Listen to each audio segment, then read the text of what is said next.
to episode 430 of Cinematary. I'm your host, Zach Dennis, and I'm here with Michael O'Malley.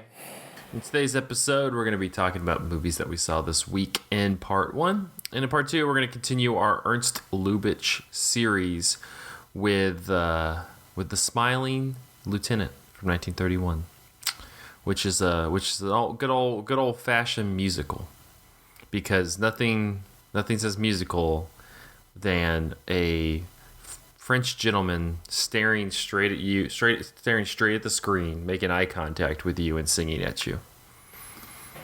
Only like 3 songs too. All three, way too many. 3 too many, like eye contacts. Like if you want to sing, that's fine, but the eye contact was that really. I was like, sir, I don't know you that well.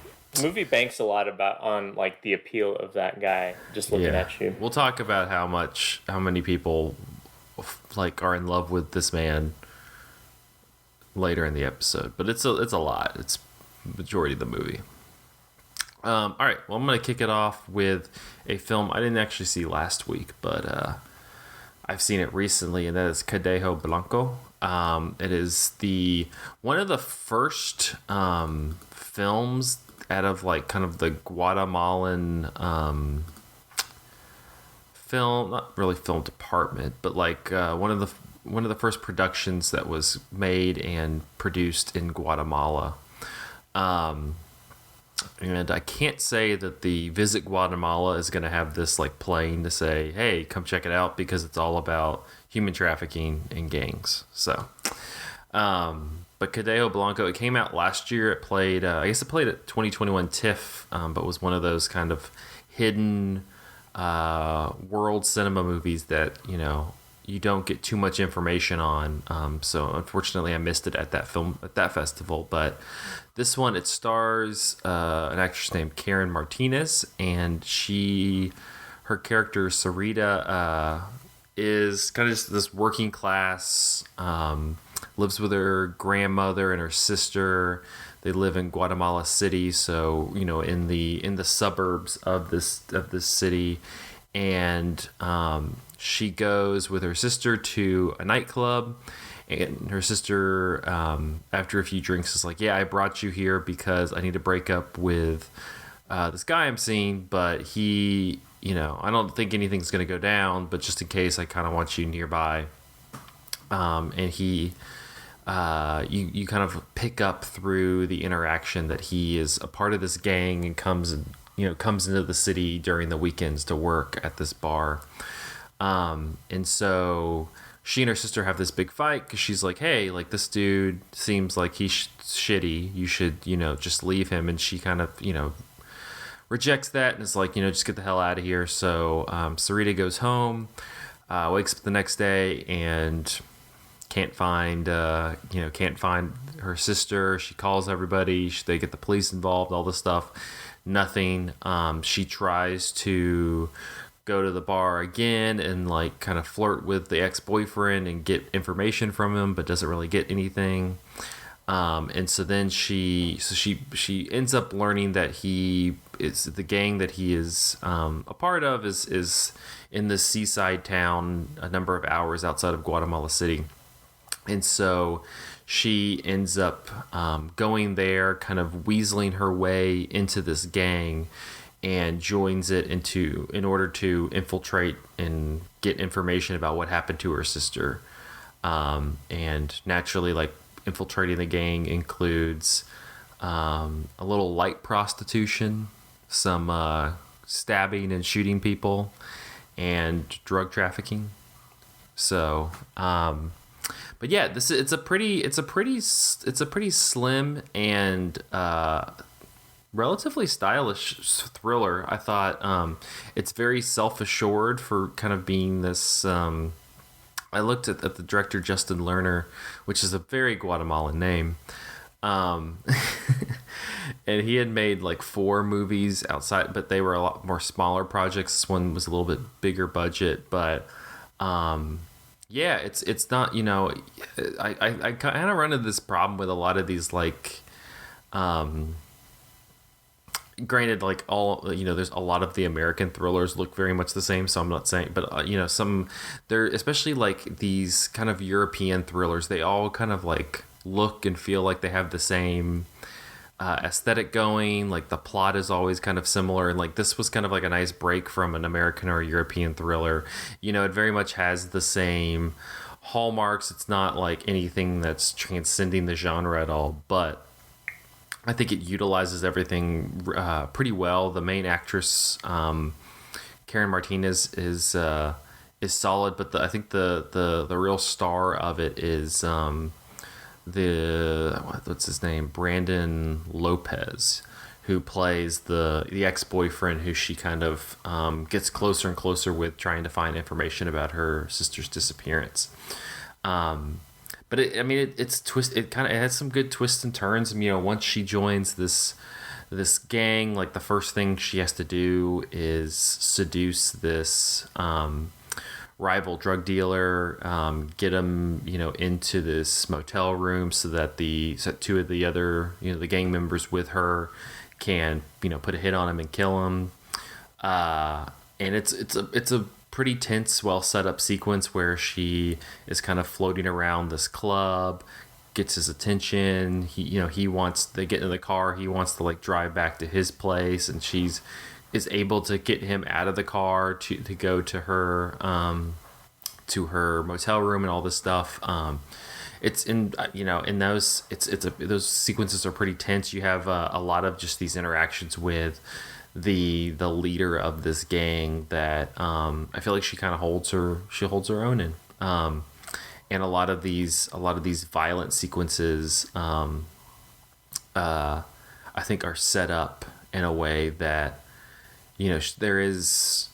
the actress is able to kind of really get this like kind of emotional toll out of those moments that I think makes it more than just kind of like bang bang, we're just gonna go shoot all these people and leave a blood trail. So it's even though it came out last year, I think they're trying to get a US release through art house theaters.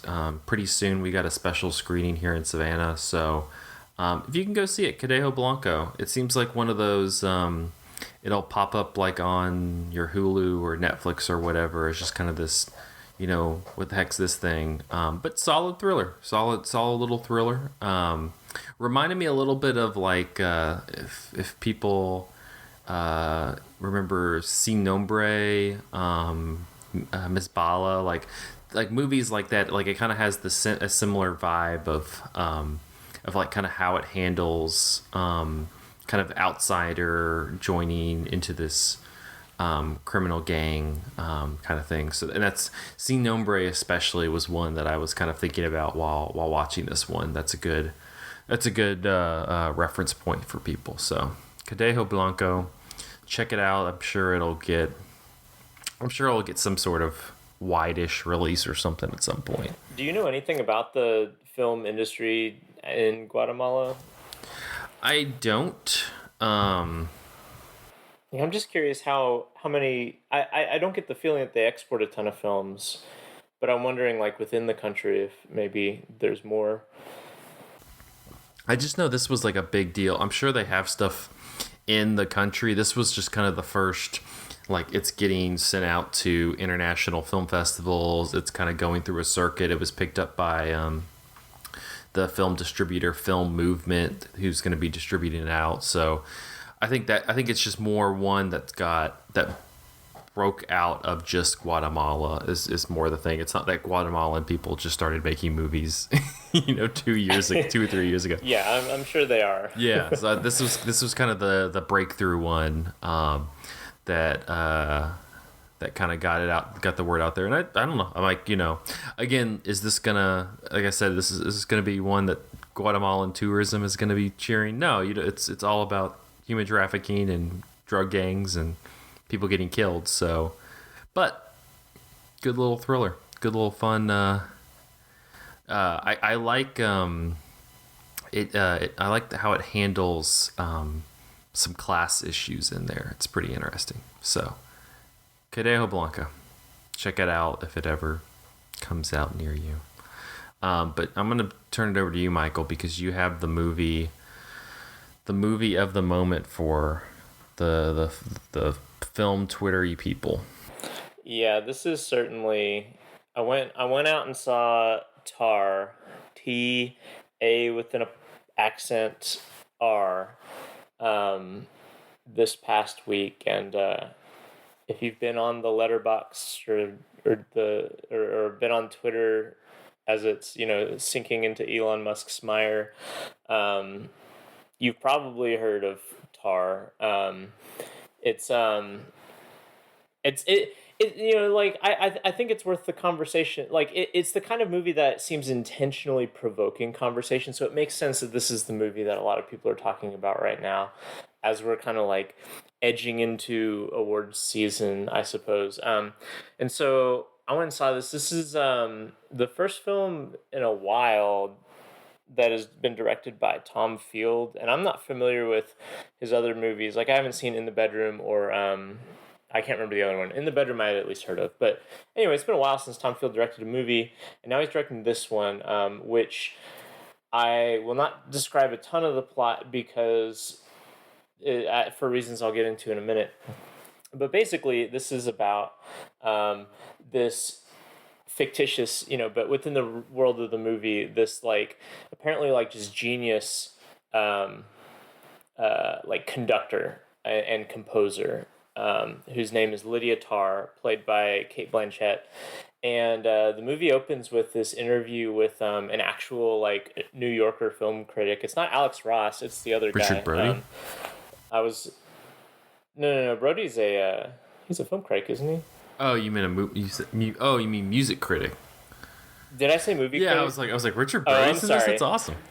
No. It's a music critic for the New Yorker, and it's like it's got to be like a 10-minute scene that's just like opening, and it's an interview in front of an audience, interviewing Lydia Tarr for the magazine, I suppose, and it's also a live event. And it's through this you get like all this exposition about her backstory. So like she's got an EGOT, right? Apparently, she has all these other acclaimed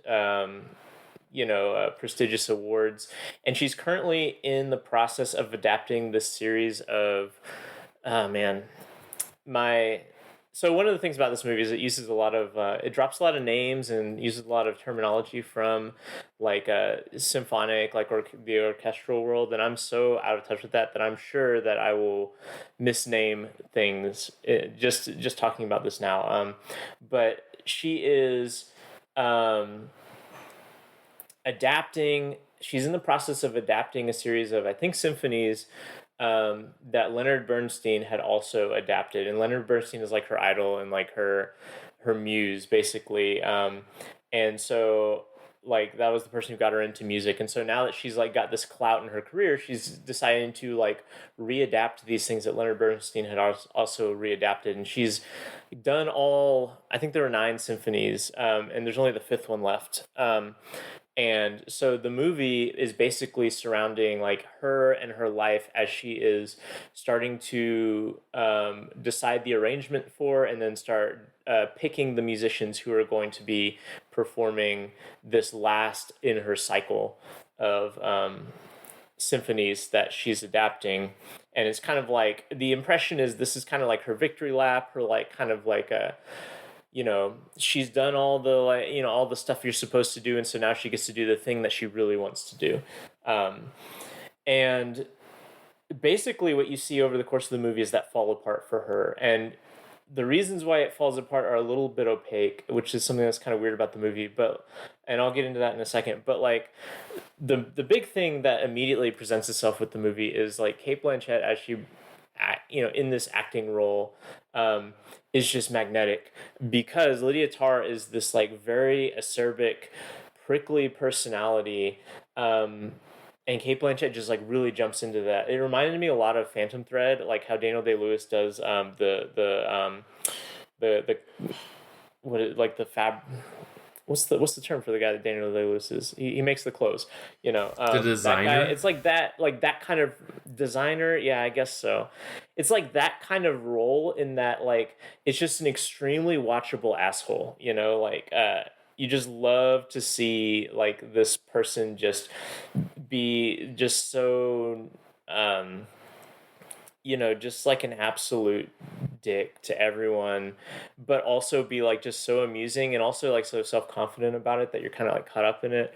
Um, and but eventually, like as a result of like how she's treated people, things like chickens start coming home to roost. But the thing that really um, cements it is that there's like throughout the first like 30 minutes of the movie or something, there's she keeps getting emails from this person and they kind of withhold who she's getting emails from, and her assistant is like, what should we do about these emails? And Tara's just like, just ignore them.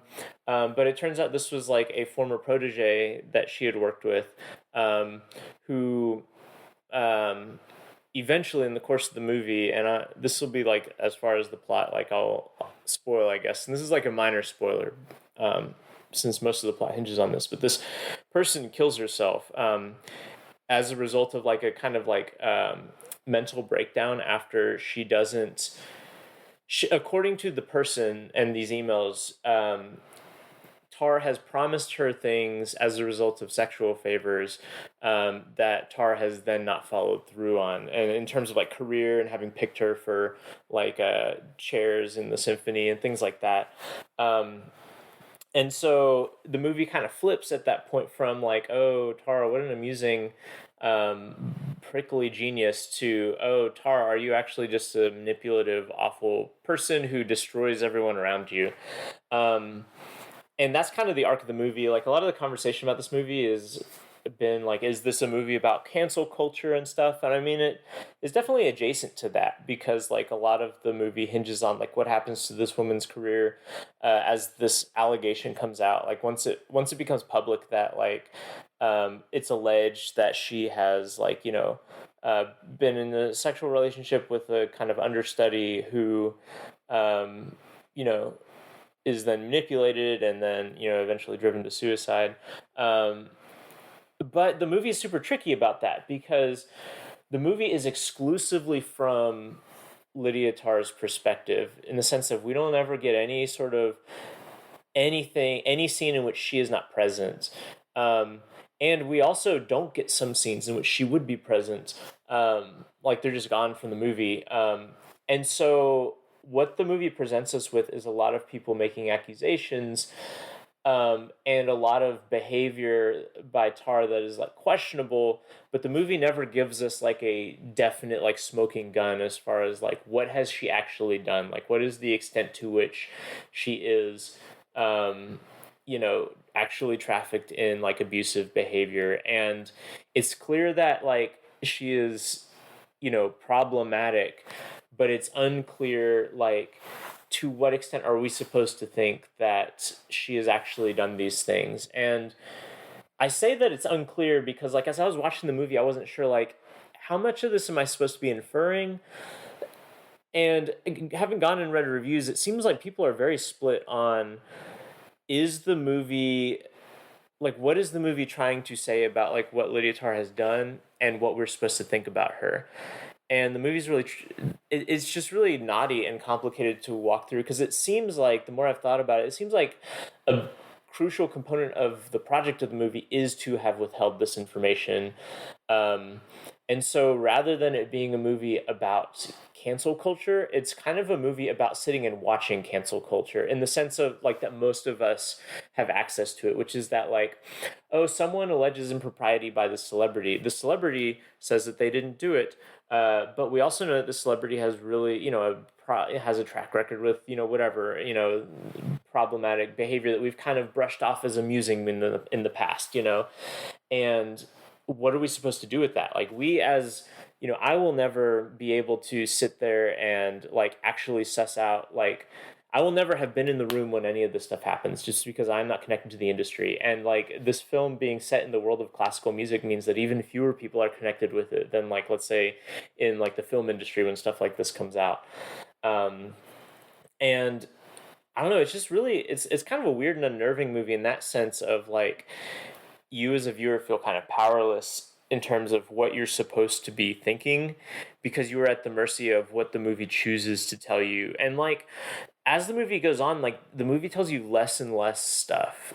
And it becomes even more unnerving in that sense where it's like I'm not sure what I'm supposed to be thinking at this moment. Like for instance, there's a moment in which Lydia Tarr is in like this movie takes place in Berlin, by the way. She's in like some rundown like apartment block in Berlin, and she is like in this like kind of like underground alleyway. I'm not exactly sure what it is, and she keeps hearing footsteps behind her and gets increasingly spooked and starts running, and she runs up some stairs and trips and falls on the stairs, and the instant that she falls the movie cuts to the next day and she's walking around with like her face mangled, and she says that she's been attacked. But we never actually see the attack. We never actually see if someone is truly following her or if she's just hearing things or just hearing footsteps and perceiving that someone is following her. But she goes around the rest of the movie claiming that, like, you know, oh, I've been attacked. And that's not even a major part of the movie, but that's kind of indicative of the kind of games that this movie plays with, like, you have to make an inference about what truly has happened. And the movie does not like the movie kind of baits you in certain ways to think that things happen, but then when you sit back and think about it you think I don't actually know that that thing happened. I'm just my brain is making a connection because of two scenes that are juxtaposed with one another. And it's really interesting and really weird, and I don't know, like I'm not sure if this movie means anything. It may be like actually an anti-cancel culture movie. It may be like just kind of this reactionary. Like I saw someone compare it on Letterboxd to that like Harper's letter that a bunch of people signed. You know, Yeah, well, where that's what I was gonna ask. Like, even though you say it's kind of like adjacent cancel culture, adjacent, like, what do you, at least in your opinion, like, what do you think it's trying to say I about have it? no, I have no idea. That's like it's a super opaque movie in that regard because we never are told what happens. Or I guess what I'm saying is we're never shown what happens, right? We're given reasons to mistrust Lydia Tarr. Like we know that she lies about some things. And so it would be reasonable to think that, well, she's lying about having abused her position of power in the ways that she's accused of. But also,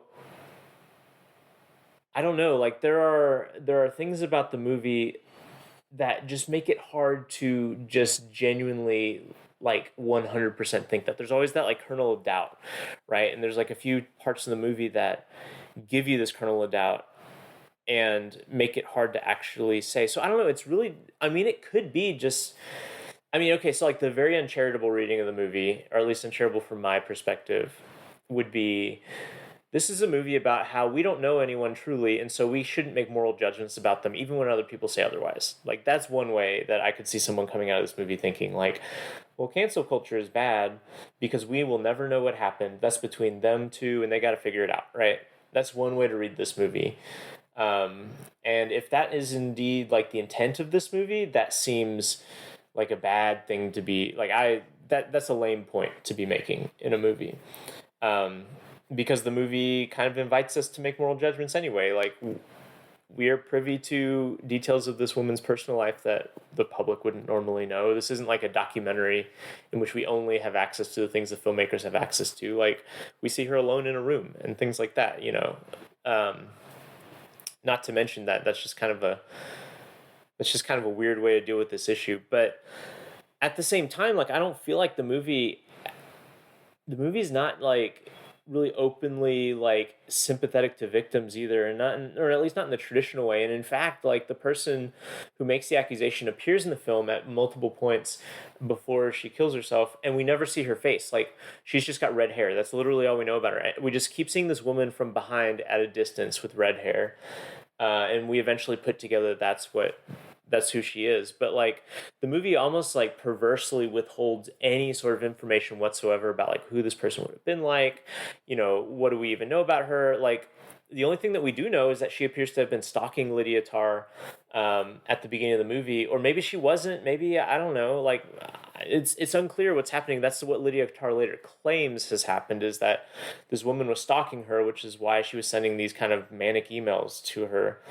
Um, but I don't know, like, it's a movie that at first feels really straightforward, and then the more you try to like parse it out, the more it kind of falls apart in terms of having something definitive to stand on. And a lot of times I would say that that would be like a weakness in the movie, like this movie wasn't developed well enough. But I think that that's like actually what was the intended effect of the movie. Like, I think this movie was a very calculated attempt to make a movie that is impossible to parse on like the level of what is the reality that we are dealing with. And I don't really know what to do with that. Um, I do know that this movie was very entertaining, though. Like, it is, like I said, like Kate Blanchett is really good, and she is really fun to watch in the beginning stages of the movie where she's kind of on top of the world, and it is also really fun. Fun is the wrong word. It's also really engaging to watch as like her world starts to crumble around her, because Kate Blanchett's performance gets increasingly like feral, and you know, you see like she has worked so hard or so carefully to build up this kind of safe world around her, and all of a sudden those things start going away, and it's like a really incredible performance, and she adds a lot to the character that we don't really get from the text of the film, like, you know, or at least like as the character's written. You know, there's just like ways in which she acts that I think like add a lot of nuance. You know, like I can imagine this movie being a lot less interesting if you didn't have like Kate Blanchett like adding the, you can see like these conflicting emotions, or conflicting thoughts like going on in her head, like just by the way that Kate Blanchett acts, and also just her ability to like portray this person as someone who has basically lost touch with the ability to be close with people and have empathy for people, but also still understands how to uh exist in the world, and like she has big ideas and stuff. Like, she's not like sociopathic in like the traditional sense, but like, for instance, there's this long running little bit with her neighbor. Like, she lives in an apartment, and her neighbor like continues to show up, and you know, as the film kind of like shows her as like being like kind of disregarding this neighbor a bunch, but like the way that Kate Blanchett plays it, there's almost like a fear that is in there too. Like, her encounter with someone who is not part of this world that she has curated is something that gives her anxiety, and that's really interesting. And where that goes is really kind of interesting and dark as well. I don't know. I'm kind of rambling at this point because there's a lot going on in this movie, but it's worth seeing. And it's a movie that seems to be crafted intentionally so that you can go talk to people about it, because it is so opaque on a certain level. But for a movie as opaque it is, it's also really approachable, I thought, because of just how engaging the central character is just as a screen presence. So I don't know. I was telling Zach off mic, I saw this on a work night, like at 9 o'clock in the evening, and it's like a 2 hour and 40 minute movie, and I was like prepared for this to be like, oh, this is gonna be a slow movie. I'm like caffeinated up. I gotta like make sure I'm gonna be awake for this movie, but I don't. That didn't end up being a problem for me.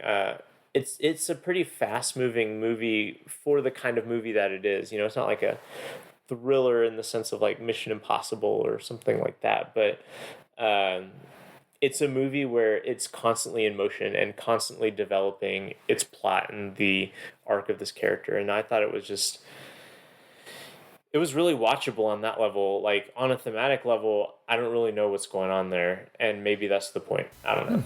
No, it's one that I missed it while I was kind of in the area, just because, you know, it was tough to get away with the length, not because I was like, oh God, 3 hours, but more just, you know, setting aside that time to go see it. But no, I definitely want to try to watch it somehow before the end of the year. Yeah, and if people can see it in a theater, like, I know everybody says, you know, you should watch movies in theaters, and I agree, but like the specific pacing of this movie and the way it is filmed like really invites like a cinematic environment, because first of all, it's fairly deliberate and slow but in a way that when you're paying attention, it ceases to be slow because of all these interesting details. But if I would imagine, like, if we're to watch this at home and have like distractions or having to stop it a bunch, like it would lose a lot of its momentum, just because it's not a movie that has like this, you know, exciting forward momentum in like a traditional way, but like it is this accumulation of details that eventually becomes really compelling and exciting. So I don't know, like it's not like a movie with like big imagery or anything like that, but it's a movie that I think really benefits from like sitting in a room watching it like on a big screen. Okay. Tar. Well, speaking of, from a movie that needs to be on the big screen to a movie that you can only watch at home. Yeah, so I also watched another new release, and that was the new Cartoon Saloon movie called My Father's Dragon, and My Father's or Cartoon Saloon. I'm sure heard, if you've listened to the podcast a lot, heard us talk about it.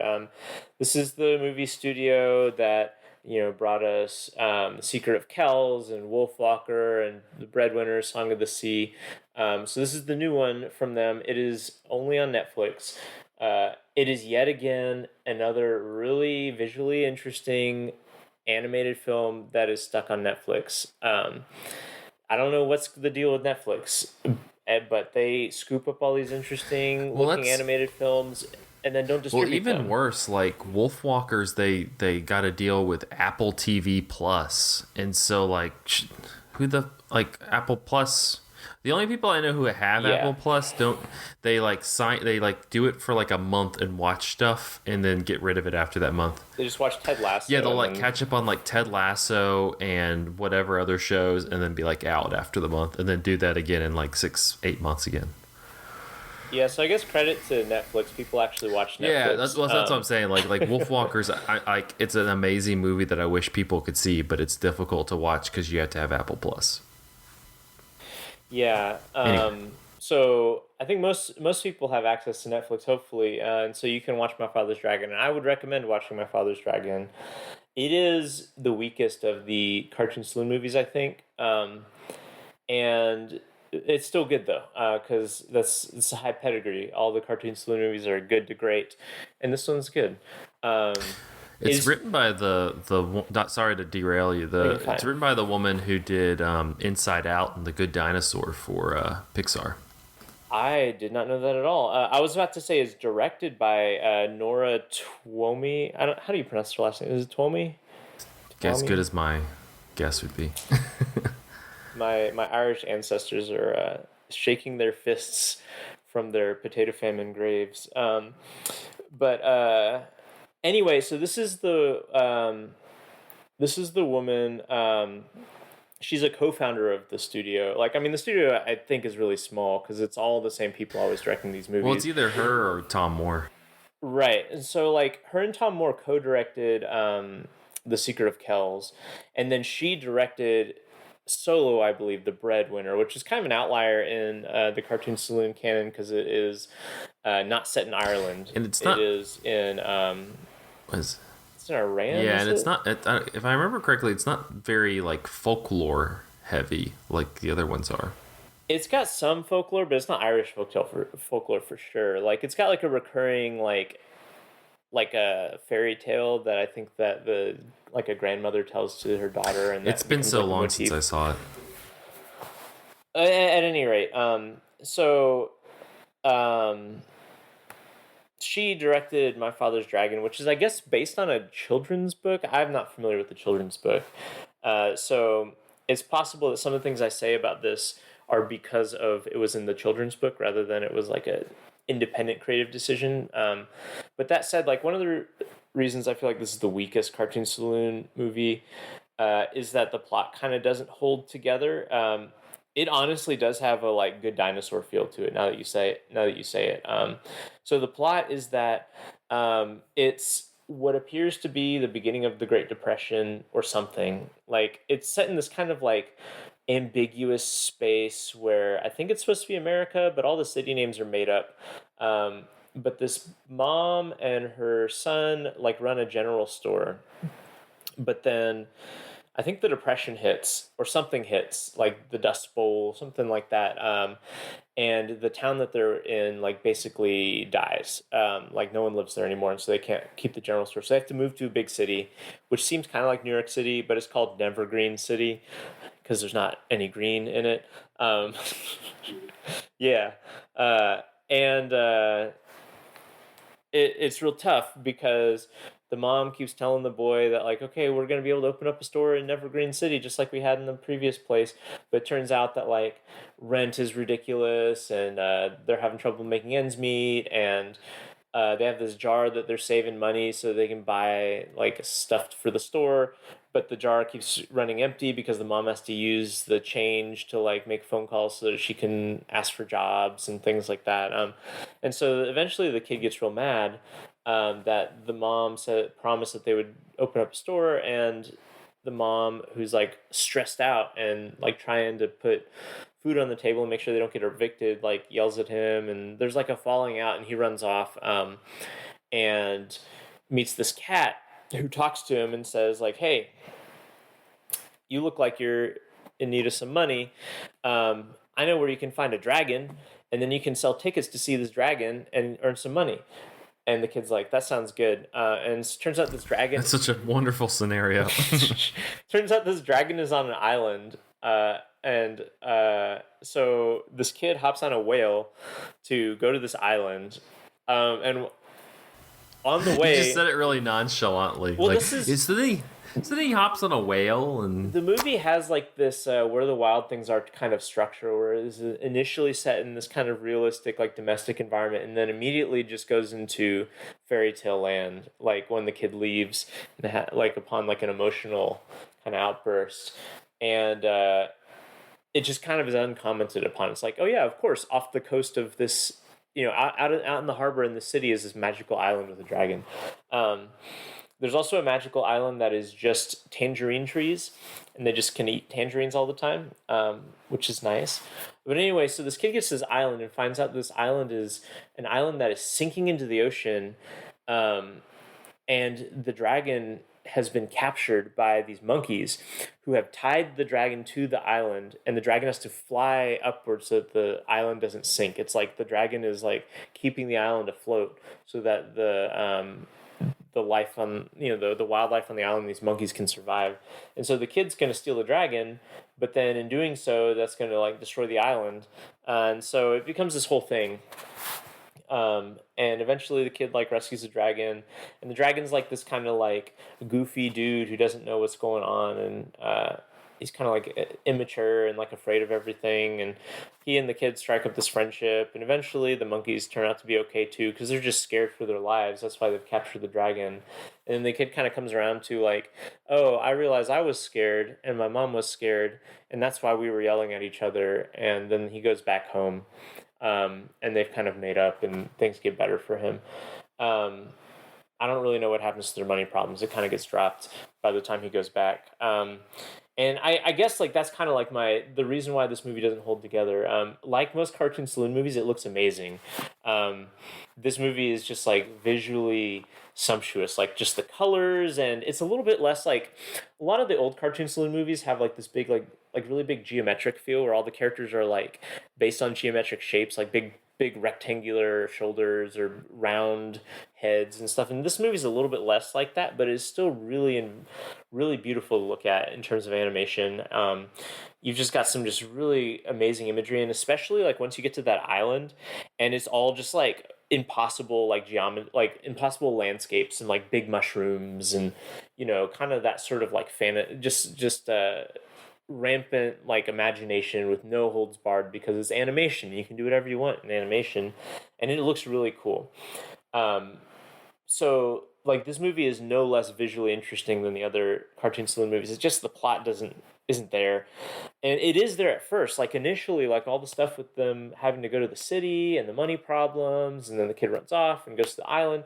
Like, that's all good, but once he gets to the island, it kind of loses the thread a little bit and just becomes, like, this, like, accumulation of weird, kind of fun but also unrelated, like, fantasy stuff, with the monkeys and the dragon and, like, stuff. And Where the Wild Things are is I feel it's a good comparison point because where the Wild Things are, at least like in the book as well as like the movie that was made off of it, that also has a bunch of weird fantasy stuff, all these big creatures and stuff. But all of that is building toward like a kind of emotional catharsis by the end of the movie. And I think that that's what this movie is trying to do too, is all of the fantasy hijinks are trying to be in like tie into that larger plot or larger emotional resonance that the kid like that emotional epiphany that the kid has to get about fear and like understanding that everyone is afraid and you should treat people with compassion because of that. And like that's nice, but I think the script is just not successful at tying all those things together. And so you get to this epiphany moment that feels like it should be big, but it's not, or it doesn't connect as such. And so it kind of like, is a little bit underwhelming in that regard. Um, but it looks cool. It looks super cool, and I really wish that it hadn't ended up on Netflix and instead had been in a theater, because I think it would be an amazing theatrical experience. Just having colors whoosh at you, and we've got a Disney movie coming out in a couple of weeks that seems a similar plot where it's like somebody traipsing through like weird fantasy environment. And Strange yeah, Worlds. I saw the first look the other day. Strange Worlds, and I mean, at this point, Disney can make like good looking CGI movies, and we've talked about this before. But in terms of like, you look at like the trailer for that movie versus me having just watched this movie, and I just think there's no way that that Disney movie is going to look even half as good as this movie, even if like the designs are cooler. Just the vibrancy and the way that like all of Cartoon Saloon movies, like their use of color, it just like glows. Like it's their movies are just luminous because of the colors that they use. And I just don't see that anywhere else in animation. It's just really cool looking. And I gotta watch it on Netflix with compression artifacts. Yeah. No, I'm looking at Strange World now. I mean, I don't know.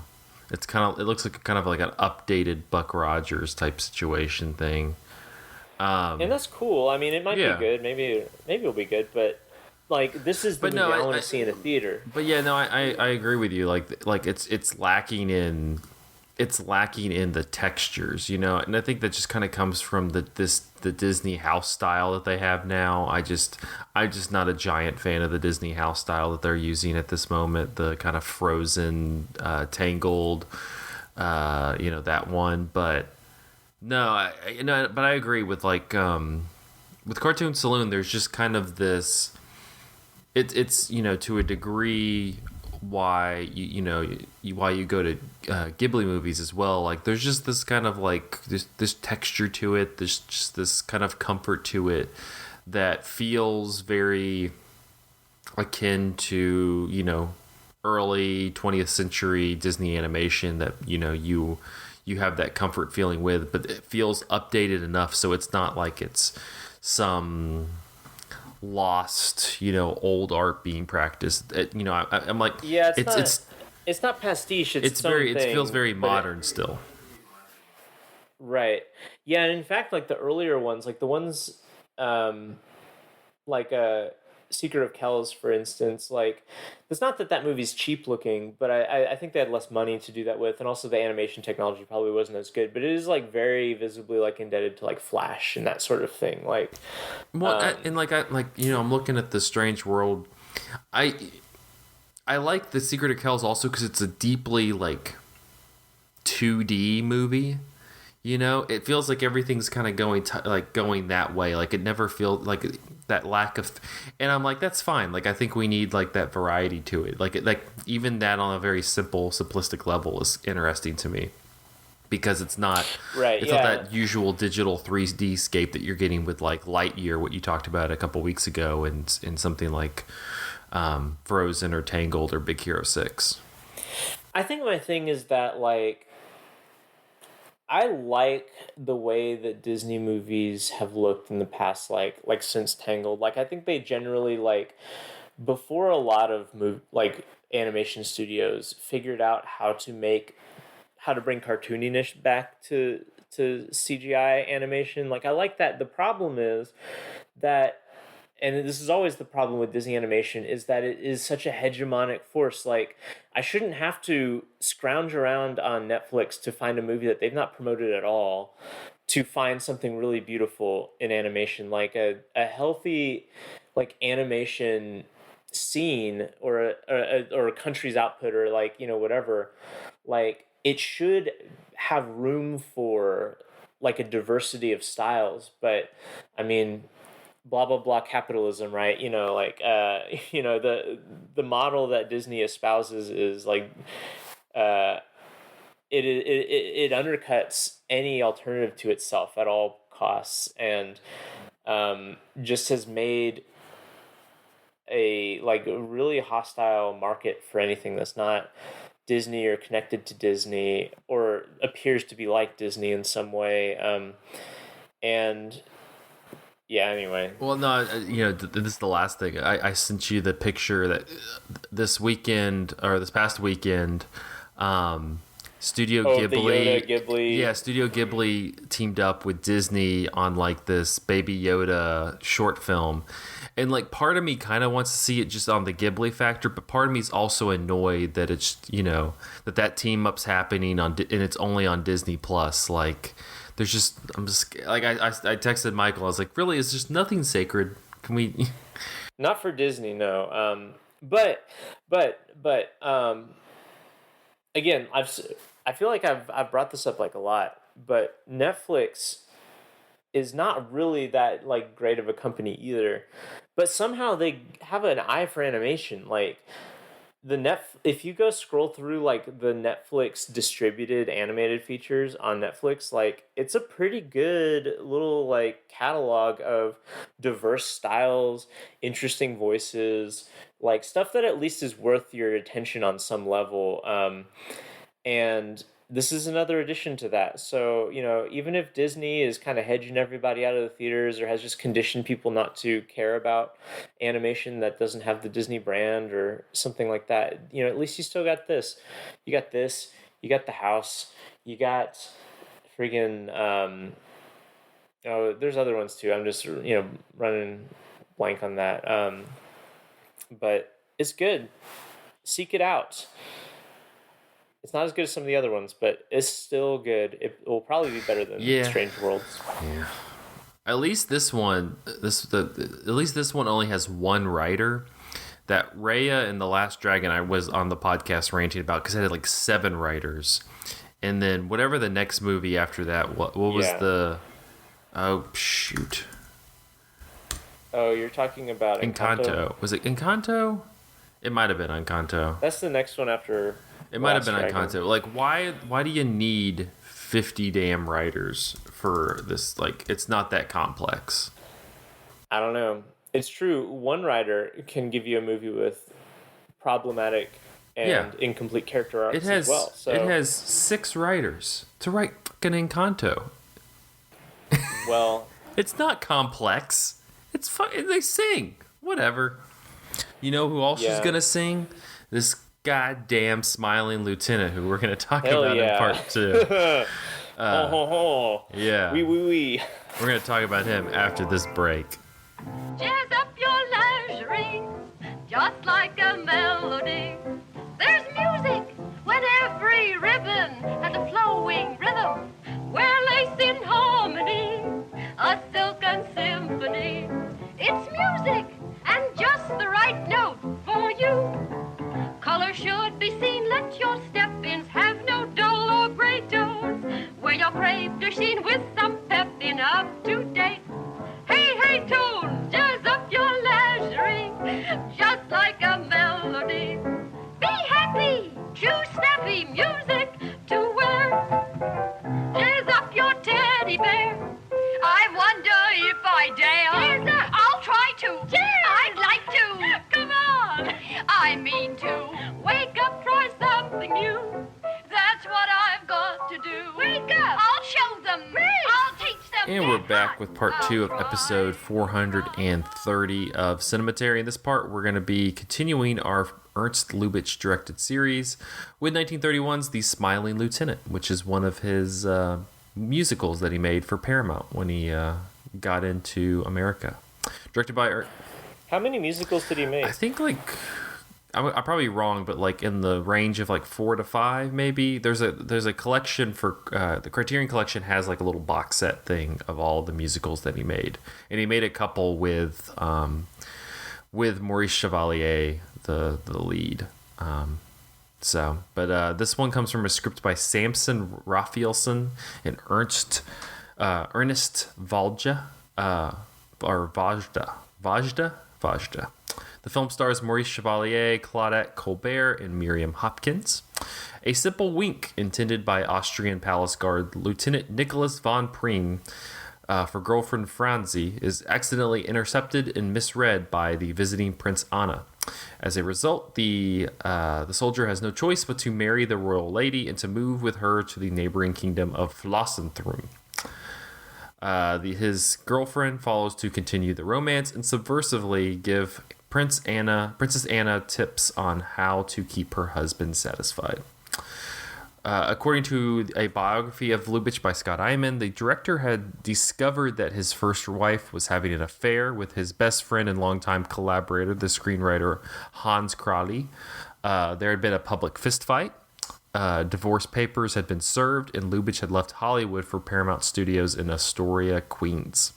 Chevalier described performing, quote, smiles and cute winks of the eye, a, quote, mechanical display of technique due to grief over his mother's death, which happened while the film was in production. Lubitsch also played referee between Colbert and Hopkins, who were determined to be shot from the same angle. Lubitsch encouraged their dispute that suited their characters on screen. By the 1950s, film experts believed that the film no longer existed. However, a print was recovered in the 1990s in the Danish Film Archives. For Lubitsch, the new medium of sound movies wasn't just for recording dialogue, but also for bringing out the musicality contained in sound effects. He used sound to suggest whole realms of off-screen space unavailable to the silent film, employing sound cues as a way of replacing dialogue like the trumpet call in The Smiling Lieutenant, much as he would use visual cues to replace entire sequences of dramatic action. The Smiling Lieutenant was Paramount's biggest grosser of 1931. It was also named the year's Best 10 by the New York Times, along with Charlie Chaplin's City Lights and F.W. Murnau's Taboo. And on that note, let's talk a little bit about The Smiling Lieutenant. You got the addition of sound compared to last week's offering. And, I mean, I guess it's a musical. There are a number of like singing moments that are included in it, but it is weird to talk about this. Doesn't really. I'm not super familiar with older musicals, but like the earliest musical that I'm really familiar with is The Wizard of Oz, which is only like 8 years after this. Well, I guess Snow White and the Seven Dwarfs is just 7 years after this. Regardless, it's amazing to me that those movies feel recognizably like what I would call a musical, but this movie is not. This movie is like they occasionally sing. Yeah, it's odd. I mean, I mentioned at the beginning of the episode, like the first time they sing is Maurice Chevalier like looking straight at the camera and like making eye contact with you and then singing. And it's very discern, like, I didn't like it. I felt very uncomfortable because he's just like staring right at you, singing at you.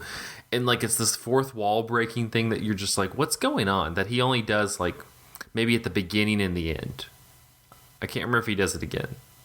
It is really weird. Also, am I remembering correctly? This is one of the early, if not the first musical that used the music as part of its plot rather than, because like I know, for instance, like an early musical that I've seen is like the Broadway Melodies. Right? I think that won like Best Picture in the early 30s, and that is entirely like just here's a musical sequence, here's another musical sequence. It's almost like you're watching a vaudeville thing, where it's like, we're just going to show you all these performances, and I mean, there's a little more to it than that, but I don't know, like it is interesting that like this was a format that had to be adapted to film, and film had to figure out, well, what is the best way to have a film musical.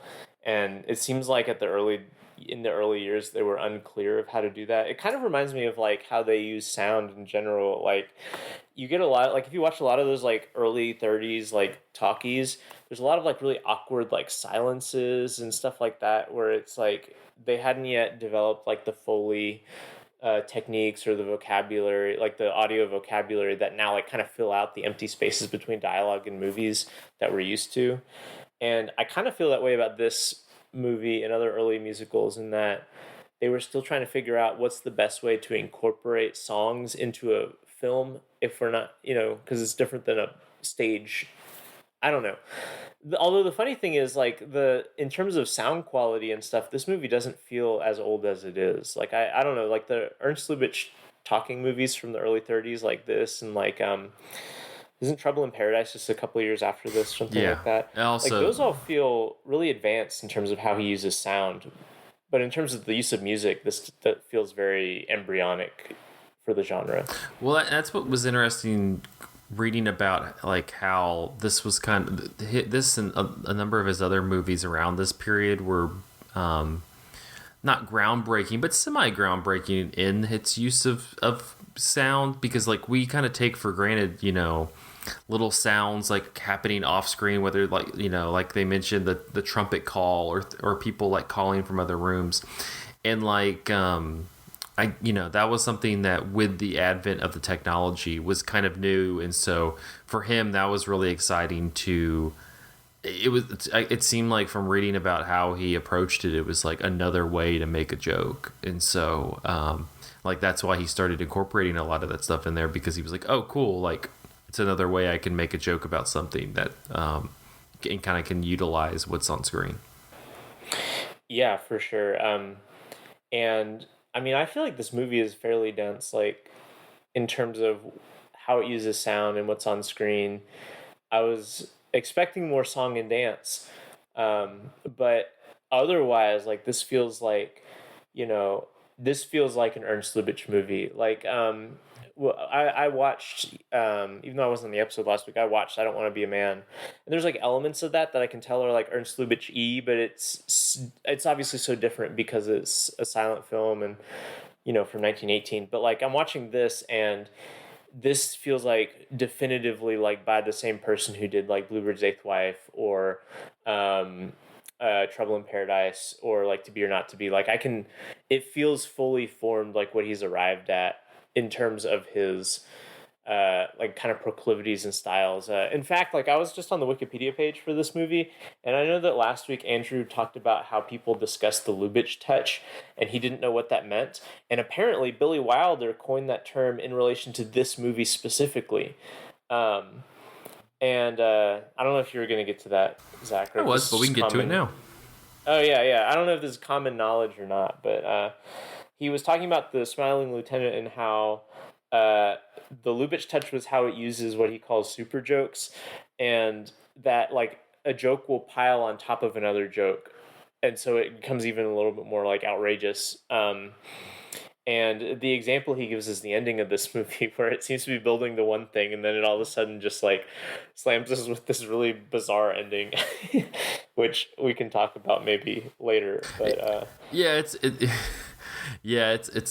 it goes into a whole different direction. But yeah, no, that is kind of interesting. I like also that it seems like something that was brought up or caught on, later, 10, 15, 20 years later, just from like watching movies, and especially like it coming from like these movies, because I don't think, even though Criterion has this box set and people have like seen this and there's a little bit of scholarship behind it, it's also it's relatively new around the grand scheme of things, just because I didn't realize that it had just been rediscovered in the 90s. Like that's wild to me. Yeah, it was one of those where it just kind of got lost. And I was reading something about how they had like 2 or 3 copies that were silent for like international distribution. It was I don't know, it was kind of it kind of had like this whole, but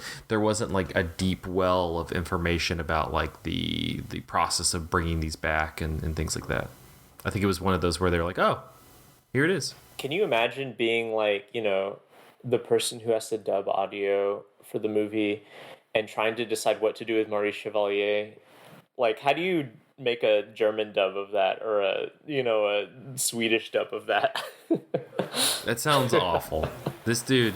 So let's talk about Maurice Chevalier, please. who this dude is just dripping in sexuality, I guess, for the people of the early part of the 1930s, because let me tell you, there's a scene in this movie where, so the whole thing where he's like, the whole winking thing is pretty fucking stupid.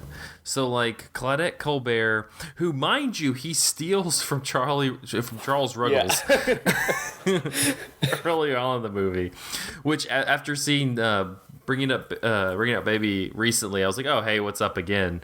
And I thought we were gonna get more of him, and we did not. But yeah, no, he just is there and then he's gone. He's there talking about how he's in love with this woman who I guess kind of looks like his wife, but 15 years younger. And Maurice Chevalier is like, I don't know about her. Just kidding, I'm gonna steal her, and just like flat out just takes her away from him.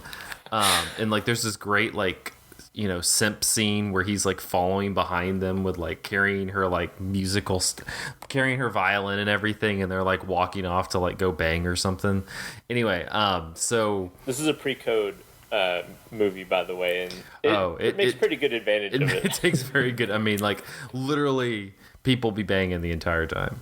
And so the whole wink thing happens where like Claudette Colbert is just like waving at him. He's doing some little ceremony because the fucking princess is coming, and like he just like is going hard at like winking and like going, hey, what's up, girl? Like they're like doing that for like a good minute, and then the thing like flies by, and even though he probably could have stopped, he like was like, well, the wink's happening, and like winked, and she's just like, oh. So then, like, they have this whole thing where they say that he frowned at her, or he, like, made a face at her or something. Like, there's, like, they have all these, like, newspapers. Yeah. She's so sheltered that she apparently doesn't understand, like, gestures. Yeah. Or, like, human sexuality. Yeah. Like, there's this one part where she asks what a wink means, and he's like, oh, you just wink at someone that you love. And she's like, but don't you, like, say other things? He says, like, yes, but this is when you love someone and want to do something about it. No, her, like, sheltered life is nice comedy out of this. And so then he has to, like, go and, like, issue an apology and, like, talk to him before they're gonna, like, chop his head off. And, like, the dude comes in there, doesn't say much, has like the most like off like French accent, like if he's if you've seen Beauty and the Beast, the candlestick is like a reference to him. Like it's no joke. Like he was intended to be like Maurice Chevalier is like this in all of his movies. And so if you've seen Beauty and the Beast, just think the candlestick. Yeah, so the candlestick walks in, and like the king, who's the princess's father, is just like for whatever reason, he challenges. He's like, "Can you name or can you spell how to spell our country's name?" And so then Maurice Chevalier like gets it, and that becomes like that like ignites all of the sexual feelings in the room, because like the king is smiling. There's this gallery row of these old ladies who are all just like, "Oh my gosh, he can spell." The lines are hilarious. It's something like this one woman's like, Batman sure knows his letters. Batman sure knows his letters. He does know his way around the alphabet. Honestly, like, incredible line is that man sure knows his way around the alphabet. It's fucking hilarious. And then he's like, oh yeah, no, I winked at her because she was just so pretty, and that just like kills the princess. She's just like, hell yeah. So then everybody in this room is just like fuming with, just fuming to fuck this guy. Like they could have had just a whole scene where everybody's just like, come here, Maurice Chevalier, and it's just, and like that whole thing. Like it's just crazy. It's crazy, and it's just like the absurdity of that setup and the like silliness of that. That's kind of what coasted me with this movie. Is it just has like, I quite honestly, like there were parts of it that kind of zoned me out. Anything with the Claudette Colbert, I was kind of bored with.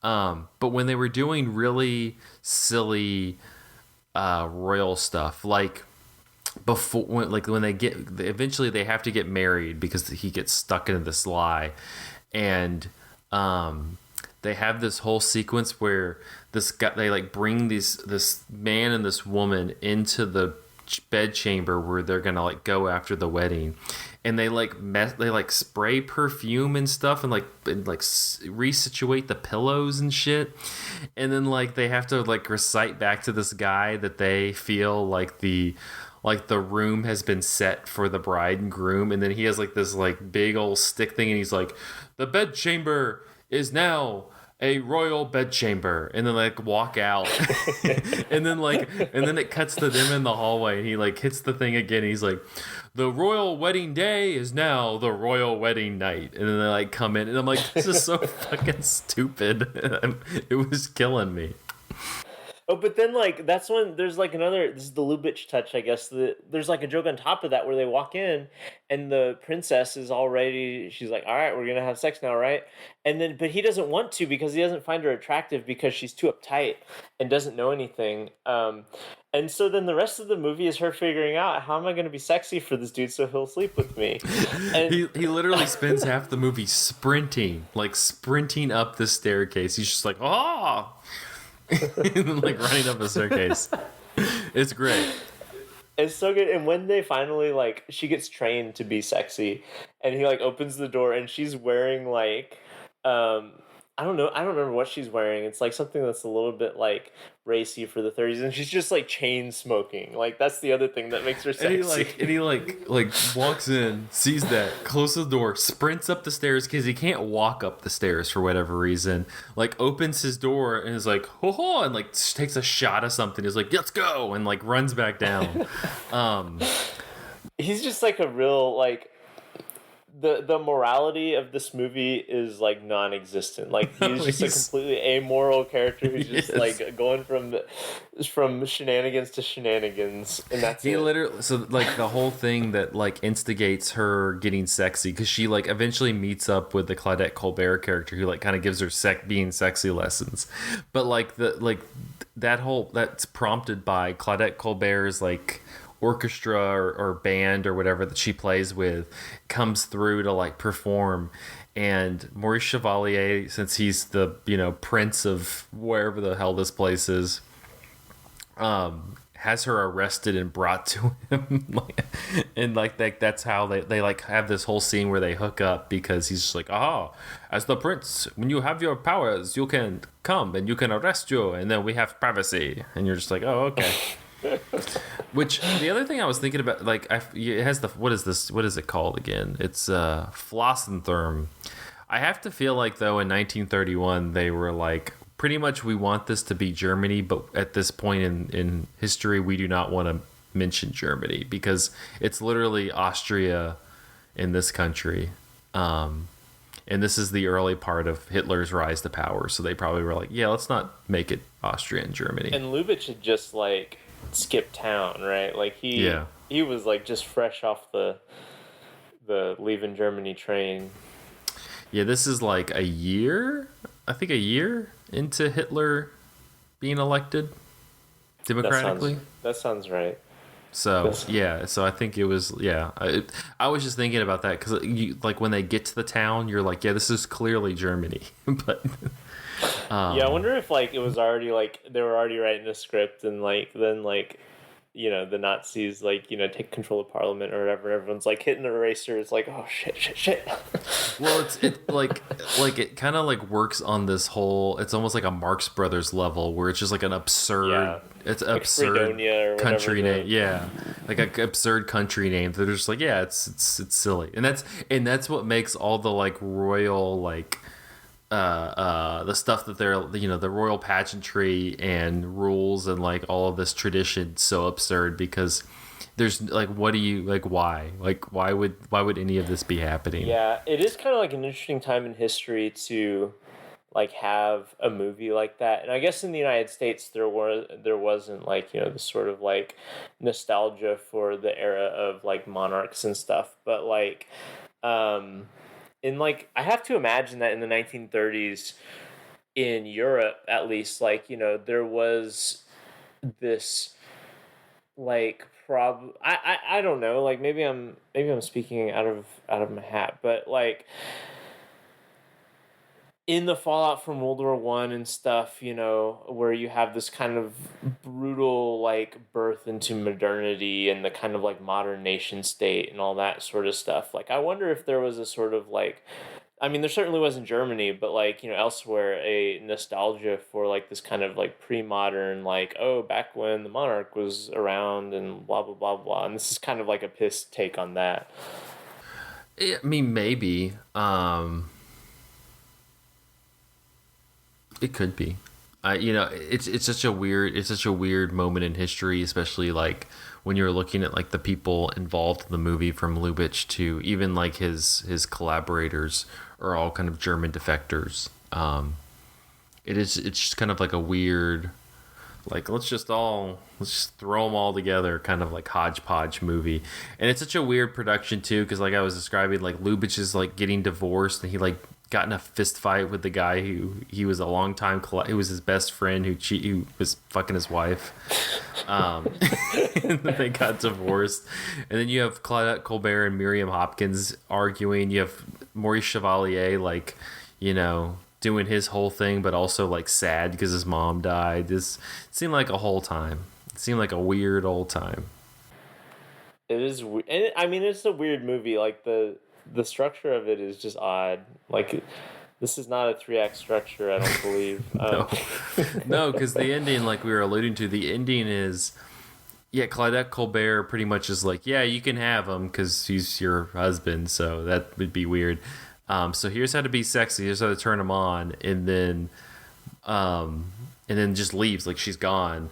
And then, you know, Miriam Hopkins turns on the charm for Maurice Chevalier, who then, like, you have this scene that you're assuming, like, then they have sex. And then again, like, he's like, come in to sing and break the fourth wall with the camera, and he's just like, yeah, this woman is very, very good. Yaha. Like, wee, waha, boom. Like, jump into the room. Yeah. It's just a... Because you think it's going, oh, Claudette Colbert's come to town, like she's gonna steal him away or do something. No, she's just like, yeah, you can have him, and then he's just like, he doesn't care. Like, as long as the only reason he would have preferred to be, because there's a few moments in the movie where he's already like entangled with the princess, but he goes and sees Claudette because he's like still into her because he doesn't really like the princess that much. But then by the end of the movie, it's just as clear that like the only reason he wasn't interested in the princess, it wasn't that he had feelings for Claudette Colbert, it was that the princess just didn't know how to smoke or be cool, you know, like her vibe was off, and so her vibe was off. This movie could be described in, oh, her vibe was just off. Sorry. Which honestly, like, it kind of makes this movie really entertaining because it's such a shallow, amoral thing. It's so weird.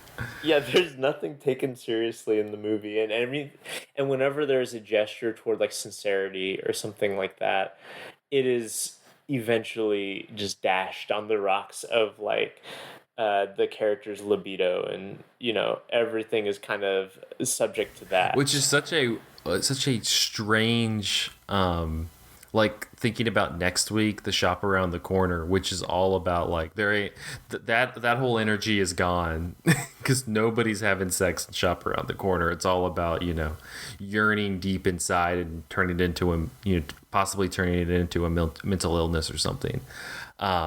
This movie is all about just like, yeah, whoever wants to bang me, I'm in love with.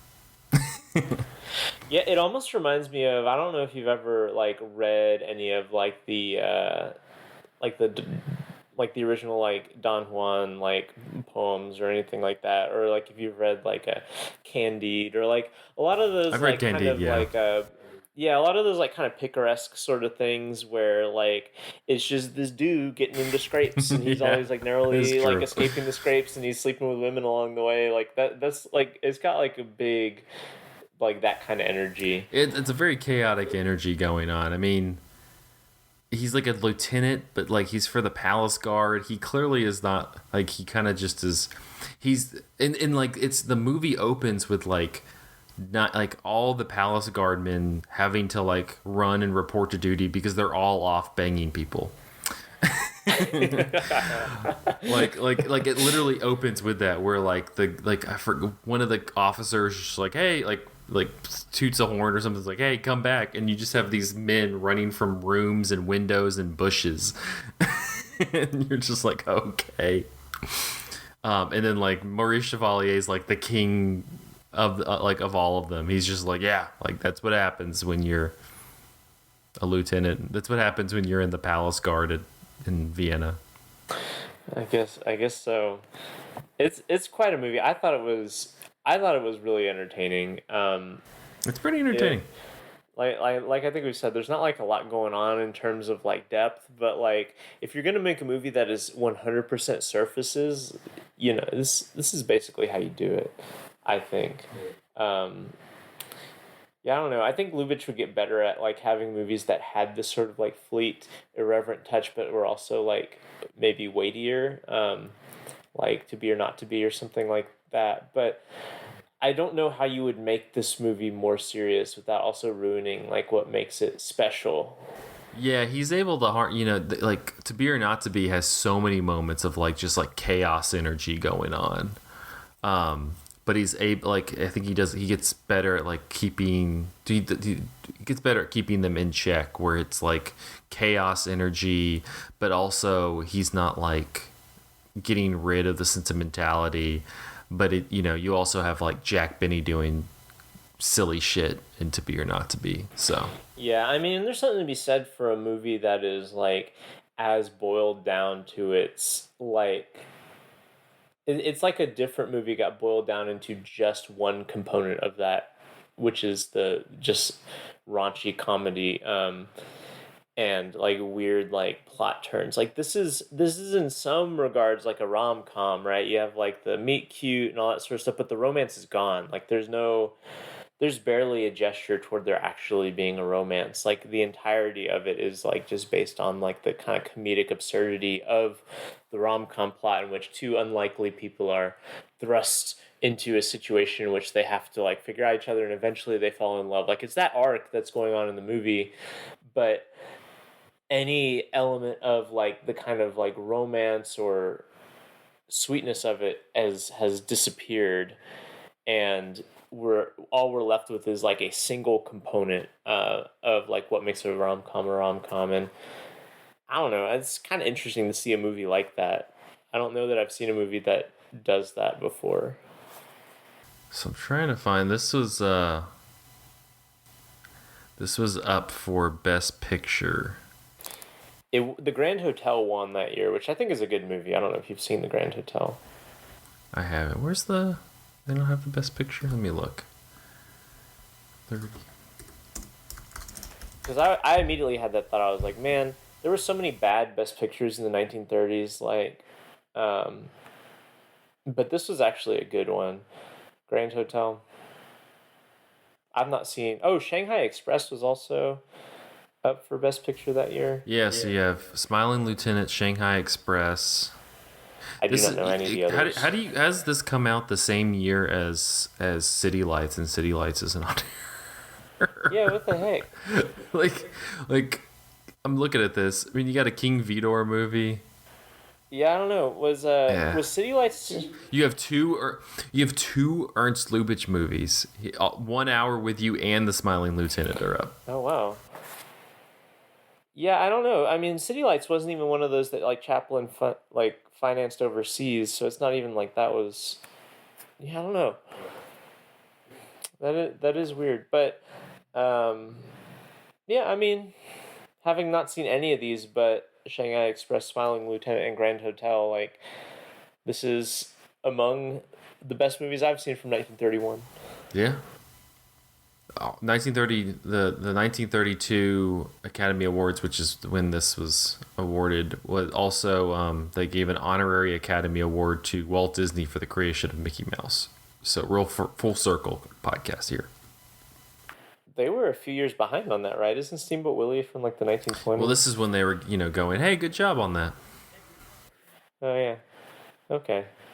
Any final thoughts on The Smiling Lieutenant? It's a little tough to track down I mean, I found it online. I found a stream of it online that you can. It's through Daily Motion that I watched. That was pretty fine. Oh, I watched that same one. But it's like I said, it's in the Criterion Collection through this Lubitsch musicals box set. But I have not seen it on Criterion or Canopy or anything.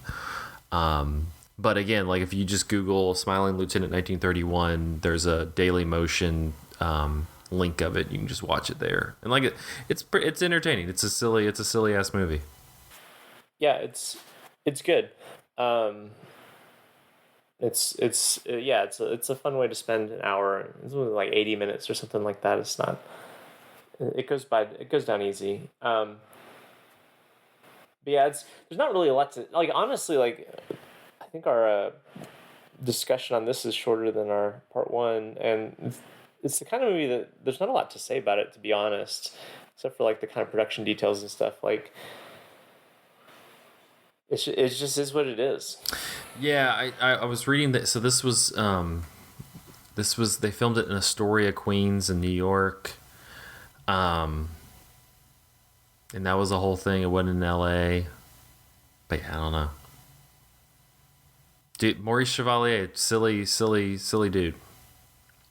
Like I couldn't just get over just how much of you do a very stereotypical French impression. It's pretty much what that guy's like. Yeah, it is really funny. The first time I saw a movie with him in it, I'm like, this guy can't be for real.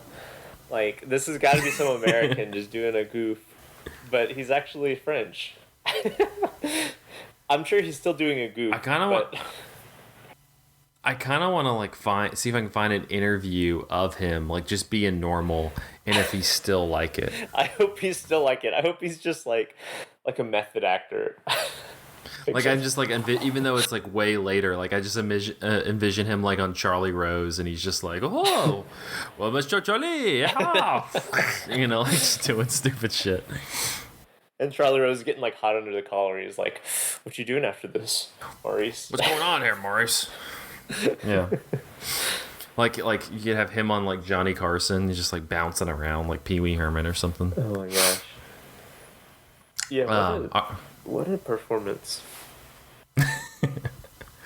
Well, that will wrap up this episode of Cinematary. You can find us on Facebook at facebook.com/Cinematary, on Twitter and Instagram at handle @Cinematary, and on Letterboxd at letterboxd.com/Cinematary, where we list all the movies that we talked about in this episode. If you would like to support the show, patreon.com/Cinematary. Thank you to our patrons: Cam, Chad Newsom, Corey Willingham, Candace Sisson, Ron Hayes, Teresa Marthathi, Titus Arthur, and Tyler Chandler. Thank you so much for supporting the show. Next week, we're going to continue our Lubitsch series with 19... Oh, shoot, I didn't look at the... Is it 1933? 1940. 1940's The Shop Around the Corner. So we're going to get a lot of nice... I'm going to do a lot of Jimmy Stewart impressions. Oh, yeah. You work at this shop? This shop around the corner? Oh. I have to be careful. It goes into like a Jerry Seinfeld thing. Appropriate. What's the deal with shops? Yeah, wow. But shop around the corner. I honestly, it's kind of you're getting holiday, Christmas, Thanksgiving season. It's a good one for that. So if you would like to watch ahead of time, it's on HBO Max. But it's a good holiday. Quite honestly, I like it's my favorite of the two holiday Jimmy Stewart movies. Between this and A Wonderful Life. It's less emotionally fraught, for sure. It's got that Lubitsch touch. Until next week, thank y'all for listening. We'll see you then.